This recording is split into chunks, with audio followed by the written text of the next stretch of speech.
ओम श्री माँ गणेशाय नमः। नमो शिवाय। 5वां अध्याय, देवी की स्तुति, अंबिका के रूप में प्रशंसा।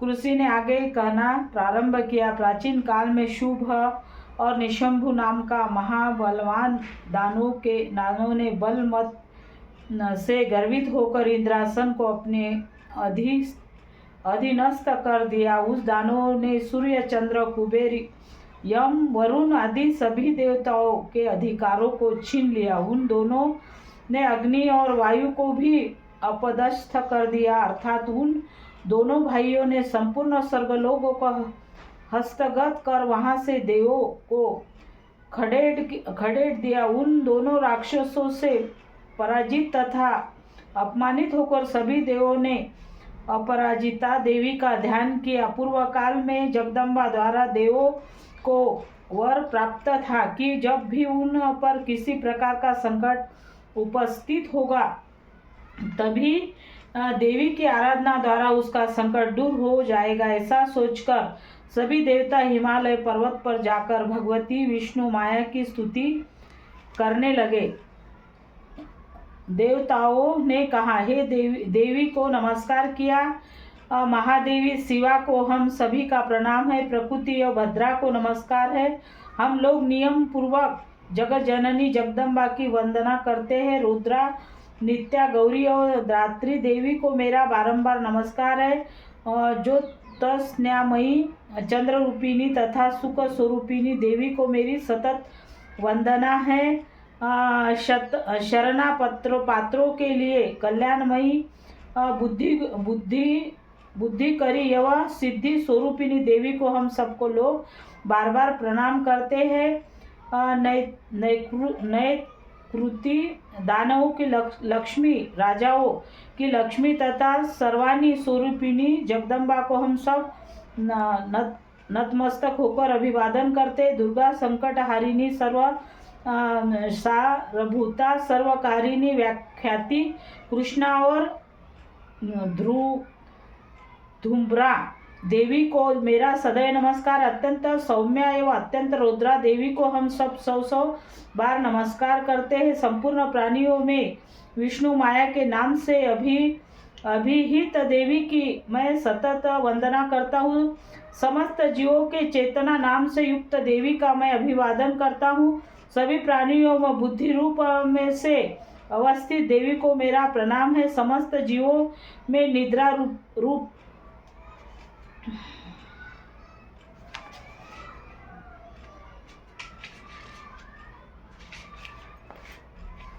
में स्थित देवी की मैं वंदना करता हूँ। सभी जीवों में सुधा रूप में विद्यमान देवी को मेरा अभिवादन है। सभी जीवों में छाया रूप में स्थित देवी को मैं नमस्कार करता हूँ। जो सभी प्राणियों में शक्ति, तृष्णा एवं शांति रूप से अवस्थित है, उन देवी का मैं बारंबार अभिवादन करता हूँ।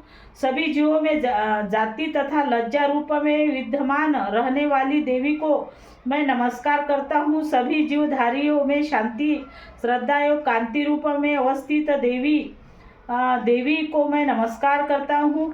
जो देवी सभी लोगों में लक्ष्मी रूप में अधिनिष्ठ है, उसको मेरा नमस्कार है। सभी जीवधारियों में जिनकी स्थिति, रुद्धि तथा स्मृति रूप में है, उन देवी का मैं अभिवादन करता हूँ। सभी परिव्याप्त रहने वाली देवी को मैं मेरा नमस्कार।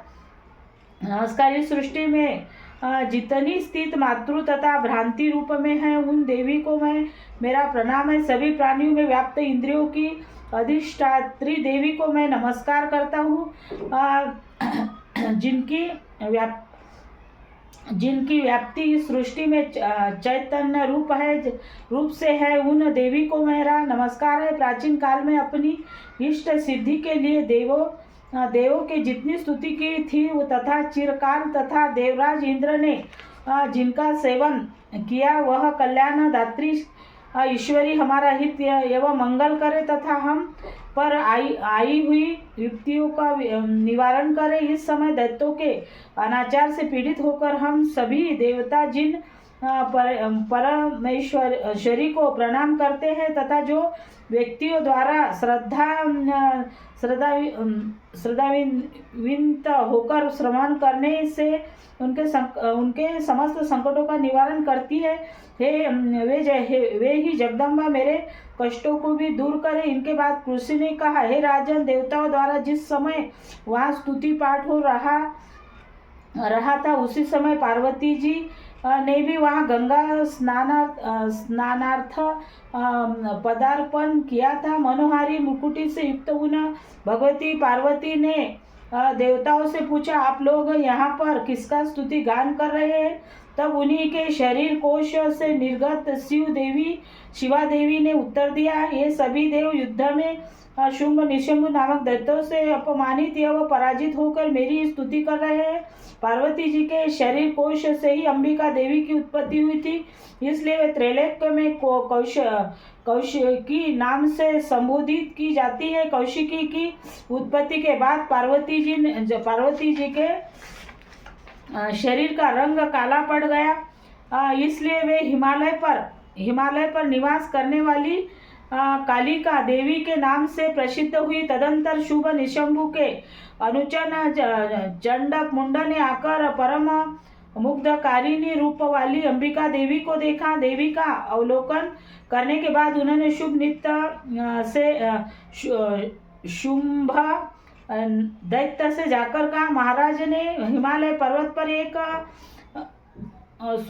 अति सुंदरी स्त्री को देखा है। उसकी कांति से हिमालय आलोकित हो रहा है। वैसी अनिध्य सुंदरी को अब तक कभी किसी ने नहीं देखा होगा। हे दानवराज, आप पता लगाकर उस स्त्री को ग्रहण कर लीजिए। उस स्त्री के समस्त अंगों की शोभा वर्णनातीत है और अपनी अब्द प्रभा से ही वह संपूर्ण दिगंधों को प्रकाशित कर रही है। अभी तक वह हिमालय पर ही विद्वान है। आप चलकर उसे स्वयं अपनी आंखों से देख सकते हैं। इस समय आपके आसन स्थान में सभी अमूल्य रत्न, हाथी, घोड़े आदि शोभित हो रहे हैं।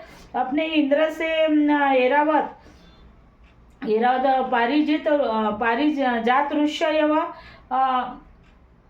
अश्वों में श्रेष्ठ उच्चे श्रवा नामक घोड़ा छीन लिया था। इसके अतिरिक्त हंसों से जूता हुआ ब्रह्मा जी का रत्न जड़ित विमान भी आपके यहाँ रखा हुआ है। आपने कुबीर से महापद्य नामक निधि भी हरण करके अपने पास रख लिया है।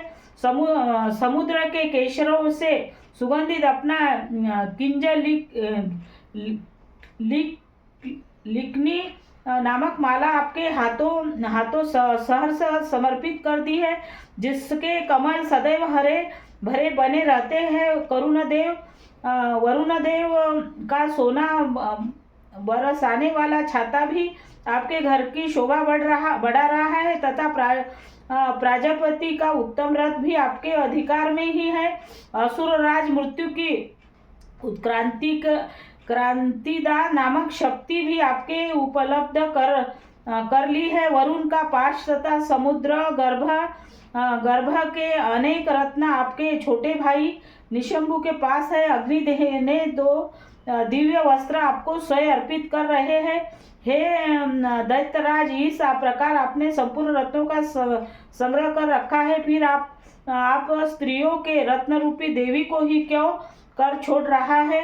अंत इसे भी आप अपनी अनुगामिनी बना लीजिए। कृषि ने पुन कहा, चंडमुंड के मुख से ऐसी अनहोनी बात सुनकर शुंभ ने देवी के पास महादानव सुग्रीव को दूत बनाकर भेजा। शुंभ ने उस राक्षस से कहा कि तुम उसे प्रलोभन देकर शीघ्र ही मेरे पास लाने की चेष्टा करो। शुंभ का आदेश मिलते ही वह दानव पर्वत के उस रमणीय भाग में आ गया जहाँ देवी पहले से ही विराजमान थी। तब शुंभु ने दूत ने देवी से मधुर वचन में कहा।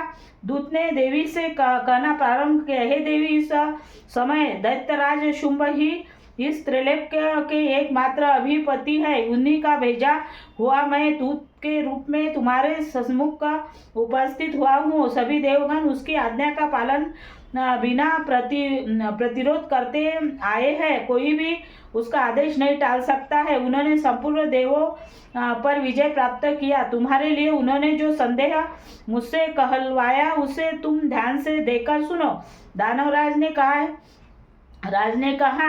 कहा है कि इस समय सारी सृष्टि मेरे वशीभूत है। देवता भी मेरी बात का उल्लंघन नहीं कर सकते हैं। संपूर्ण यज्ञों का मैं ही पृथक रूपों में भोगता हूँ। त्रिलोकी में समस्त श्रेष्ठतम रत्न मेरे ही पास उपलब्ध है। देवराज इंद्र का सर्वश्रेष्ठ वाहन है ऐरावत हाथी मेरे ही पास है। श्री सागर के मंथन काल में प्राप्त उच्च श्रवा नामक अस्त्र रत्न देवताओं ने मुझे दे डाला है। उसके अतिरिक्त नागों गंधर्वों या देवों के पास जितने अमूल्य निधि थे वे भी सभी मेरे अधीन हैं। हे देवी, हम लोग तुम्हें नारियों में रत्न मानते हैं। अंत तुम हमारे पास चली आओ, क्योंकि उन दुर्लभ वस्तुओं का उपयोग करने वाला एकमात्र मैं ही हूँ। हे चंचलाक्षी, तुम मेरे महा बलवान भाई निशुंभु के पास रहकर सुरदुर्लभ सुखों का उपभोग करो, क्योंकि तुम रत्न स्वरूप हो। मेरा वरण करके ही तुम अतुल संपत्ति की आदिश्री बन सकती हो। तुम अपनी समझ से काम लो और मेरी पत्नी बनना सहर्ष स्वीकार करो। तब कृष्ण ने कहा, दूत द्वारा ऐसी बात सुनकर कल्याणकारिणी भगवती दुर्गा अपने मन में गंभीर भाव से मुस्कुराते हुए उस दूत से बोली। देवी ने दानव दूत से कहा, हे दूत, तुमने जो कुछ भी मुझे बतलाया है यह अक्षरश सत्य है, इसमें तनिक भी संदेह नहीं है। इस समय त्रैलोक्य का स्वामी शुंभ तथा उसी के समान पराक्रमी उसका भाई निशुंभु ही है, किंतु इस समय मैंने प्रतिज्ञा की है कि उसे भला मैं कैसे छोड़ सकती हूँ। मैं अपना संकल्प तुम्हें बताती हूँ। जो भी प्राणी मुझे समरभूमि में पराजित करेगा, मैं मेरे दर्प को दर्पित करेगा तथा जो पराक्रमी और शौर्य में मेरे ही समान होगा उसी से मैं अपना विवाह करूंगी। ऐसा ही मेरा संकल्प है। इसलिए अशुभ निशंभु आकर मुझे जीत ले तो मैं शीघ्र ही उसका पति रूप में वरण कर सकती हूँ। अतएव इस कार्य में विलंब करना ठीक नहीं है। ऐसी देवी की बात सुनकर दूत ने कहा, हे देवी, तुम्हारी बातें केवल दर्भपूर्ण है। लड़ने की तो कल्पना भी नहीं की जा सकती है। इस विश्व में ऐसा कोई जीवधारी नहीं जो शंभु निशंभु के सामने खड़ा होने की सामर्थ्य रखता है। सभी देवता एक साधारण राक्षस को सामूहिक रूप में नहीं जीत सकते। तब तुम अकेली अबला क्या कर सकती हो? जिन असुरों के आगे इंद्रजीत देवता भी नतमस्तक हो गए, उसके सामने तुम एकाकी क्या कर सकती हो? मेरी बात मान लो। मान लेने में ही तुम्हारा हित है। अंत तुम मेरे साथ चलो, अन्यथा हमको तुम्हें बलात् ले जाना पड़ेगा। तब तुम्हारी मर्यादा कहाँ रहेगी? दूत की बात सुनकर देवी ने कहा, तुम्हारा कहना ठीक है, परंतु मैं अपनी प्रतिज्ञा के कारण विवश हूँ। मैंने बिना सोचे समझे ही ऐसी प्रतिज्ञा कर ली थी। अब उसे कैसे छोड़ दूँ? इसलिए तुम अपने स्वामी से मेरी बातें समझा कर कहो। उसके बाद मैं जैसा उचित समझेंगे वैसा करेंगे। हमारे भाई गणेश जी भगवान की जय। हमारी माँ दुर्गा की जय। हमारी वहाँ की जगदम्बा माँ की जय। पूर्णिमा की सभी मातेश्रियों की जय। नवरात्रि कामगाओं की पूरी घर की खमगांव की पूरी नवरात्र की माता श्रीयों की जय।